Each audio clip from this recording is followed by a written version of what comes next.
વડોદરા શહેર જિલ્લા શિક્ષણ વિભાગ એક્શનમાં આવ્યું છે આગામી બોર્ડની પરીક્ષાને લઈને। ફેબ્રુઆરીના અંતમાં બોર્ડની પરીક્ષા શરૂ થવાની છે। ધોરણ 10 અને ધોરણ 12ની આ બોર્ડની પરીક્ષાઓને લઈને શિક્ષણ વિભાગે પૂર્વ તૈયારીઓ શરૂ કરી દીધી છે। વડોદરા જિલ્લા શિક્ષણ અધિકારીની કચેરી ખાતે પણ તૈયારીઓ શરૂ કરી દેવામાં આવી છે આગામી બોર્ડની પરીક્ષાને લઈને। વડોદરામાં બોર્ડની પરીક્ષા ધોરણ 10ની વાત કરીએ તો ધોરણ 10ની પરીક્ષા અલગ અલગ 45 જેટલા પરીક્ષા કેન્દ્રો પર લેવામાં આવશે અને ધોરણ 12 સાયન્સ અને કોમર્સ બોર્ડની પરીક્ષા અલગ અલગ 21 જેટલા પરીક્ષા કેન્દ્રો પર લેવામાં આવનાર છે। તેના માટેની તમામ તૈયારીઓ શરૂ કરી દેવામાં આવી છે અને આ વિશે વધુ માહિતી વડોદરા જિલ્લા શિક્ષણ અધિકારી મહેશ પાંડેએ આપી છે। આ વખતે ફેબ્રુઆરી માસમાં જે બોર્ડની એક્ઝામ છે તેમાં ધોરણ 10માં 4 ઝોન, ધોરણ 12માં સામાન્ય પ્રવાહ અને વિજ્ઞાન પ્રવાહના 2 ઝોન છે। આમ જોવા જઈએ તો 156 બિલ્ડિંગ ઉપર 47,312 જેટલા વિદ્યાર્થીઓ પરીક્ષા આપવાના છે અને 12માં જોવા જઈએ તો 12 સામાન્ય પ્રવાહમાં 66 બિલ્ડિંગ ઉપર 20,493 જેટલા વિદ્યાર્થીઓ પરીક્ષા આપવાના છે। 12 સાયન્સમાં આપણે જોવા જઈએ તો 41 બિલ્ડિંગ પર 7,448 જેટલા વિદ્યાર્થીઓ પરીક્ષા આપવાના છે।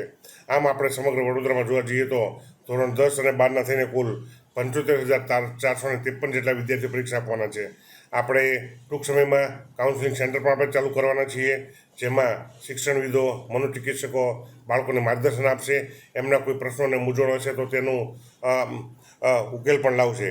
એ ઉપરાંત આપણા જે સેન્ટરો છે તમામ સેન્ટરો CCTVથી સજ્જ છે, હાઈટેક ટેકનોલોજીથી સજ્જ છે। દરેક સેન્ટરો પર લાઇટ, પાણી, વીજળી, પંખા, હવા ઉજાસની સમગ્ર સેનિટેશન વગેરેની વ્યવસ્થા છે તેની ખાતરી બાદ જ સેન્ટર આપવામાં આવે છે।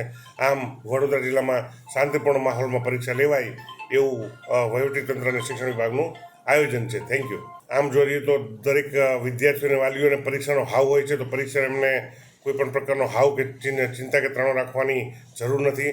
કાઉન્સેલિંગ સેન્ટર પર પ્રશ્નો પૂછશે તો પણ આપણે એમને માર્ગદર્શન આપીશું।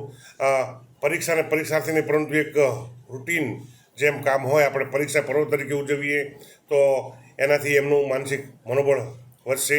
સાથે સાથે વાલીઓને પણ મારી નમ્ર અપીલ છે, પરીક્ષા નજીક છે તો પોતાના બાળકોમાં પણ વધારે ધ્યાન આપે અને બાળકોને શું નથી આવડતું એના કરતાં શું આવડે છે એના ઉપર વધારે ફોકસ કરે તો વિદ્યાર્થીઓ ખૂબ સફળ થશે અને સારામાં સારું પરિણામ લાવી શકશે।